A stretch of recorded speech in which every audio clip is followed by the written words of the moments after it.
about the 21st century. There's going to be some chapters in there about Putin. There's going to be some chapters in there about some of these other places. But the bulk of that book about the 21st century will be not just about China, but about the relationship between China and the United States and what direction it went.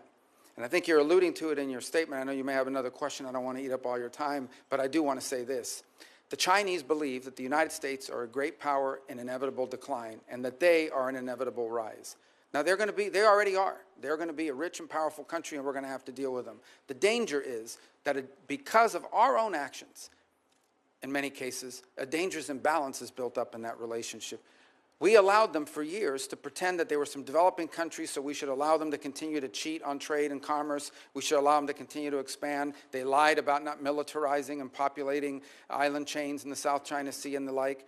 We allowed them for years, before we got serious about it, to conduct grotesque human rights violations against Uyghur Muslims, as an example. One of the most horrifying things happening on the planet.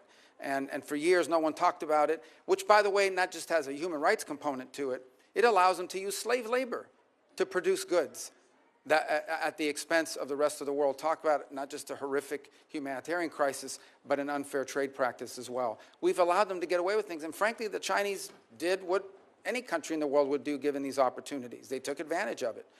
And so I think now we're dealing with the ramifications of it. I agree 100% what you said, but I remind you, and I remind everyone, I guess I want to make this point, that much of what we need to do to confront China is here at home.